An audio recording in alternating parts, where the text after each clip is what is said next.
This is Louise for MMA Crazy, and I'm here with Darren Till, who takes on Stephen Wonderboy Thompson in the main event at UFC Liverpool. Now, there's been a massive build-up to this fight. You've worked so hard to bring the UFC to Liverpool. How psyched are you to finally be in this moment just days away? I'm overwhelmed by yesterday what I've seen. Didn't quite expect it to be like that at the open workouts, and now it's setting in, you know, weigh-ins tomorrow and then fight Sunday, and I just think that the city's going to explode for it. Listen, Liverpool playing in the Champions League is going to be amazing, but they've played in the Champions League 5 times. UFC's only been to Liverpool, never, so it's the first time. So people who aren't even into MMA are just going to jump on that support wagon, and going to be very, very historical and memorable. And talk about the support that you've had as well. You've had a lot of local fighters, you know, Tony Bellew, Wayne Rooney as well. What's it like to have that kind of support behind you? It's great because they're global icons. Wayne Rooney's a global icon, and for him to just give me that little message of good luck that he doesn't, I've never seen him give to no other person. It's fucking amazing. Tony Bellew, he's permanently messaging me. Tyson Fury, Steven Gerrard, all the boxers. I lose my breath when I talk about it. It's amazing. And you wanted the Stephen Wonderboy Thompson fight, and you got it. There was a little moment there where we thought that it wouldn't happen. You had to obviously think about other names. Were you surprised that he finally took it, or surprised or relieved? I was surprised because I know he thought that I wasn't worthy of him, and he wanted to fight for a title shot or someone else higher ranked. But the UFC's convinced him, and it is what it is. He's had to take the fight, and he thinks he's probably just going to come in and beat me and get back to business. But obviously I've got other things on my mind. I'm coming in to beat him and take his spot.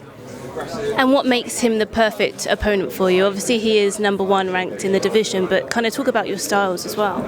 He's got a great style, very intelligent, but I'm just bigger, stronger, more precise, more accurate and more intelligent with my movements. So I just feel like that it's going to be one-way traffic. I don't think he's going to give me any problems. I really don't. You have got very different styles. Have you had anyone to kind of mimic him in the gym, and talk a little bit about the preparations that you've been doing? Yeah, a few guys have been coming along trying to mimic his style, because it's a hard style to mimic. He's very fast with his kicks and his punches, and you know, you got to be very wary of them because he can finish at any point with them. But we've had a few guys, but we haven't changed that much stuff up in camp. Camp's been the same, and we've trained hard as ever. And Sunday I will definitely be ready for 5 rounds of hell. Where do you think a win over him would put you in the division? How far away from the title shot do you think you will be?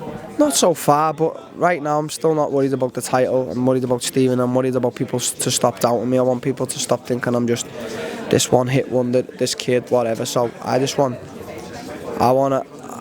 want people to stop disrespecting me because I hate it. And of course you're going to have all that support behind you on Sunday from the Liverpool crowd. You obviously have so much confidence, but do you ever have that kind of pressure, to live up to that expectation? No, what will be will be. I've paid my dues. I'm 25. I've worked my ass off to get to the UFC, and I've beaten everyone inside the UFC. I'm here now. No matter what happens, I've done everything I can. I've trained my hardest. I've done all media. I've campaigned. I've done this. I've done that. So for me, it's just go in there and fight me bollocks off. And I know you've obviously imagined walking out, to the octagon in the Echo Arena. How excited are you to get in there on Sunday? And what can we expect? What kind of fight do you think we're going to be expecting to see? It's going to be amazing. Honestly, it's going to be certainly incredible. Something never seen before. I can guarantee that. But I just think the fight's going to be a very violent fight. I think I want to hit him and he wants to hit me. It'll be violent, very violent. How do you predict yourself getting the win? I feel like I'm going to stop him within 3 rounds. I'm going to stop him. And of course the title is in your sights. We do have an interim title fight coming up with Dos Anjos and Covington. What's your thoughts on that fight, and who do you think takes that?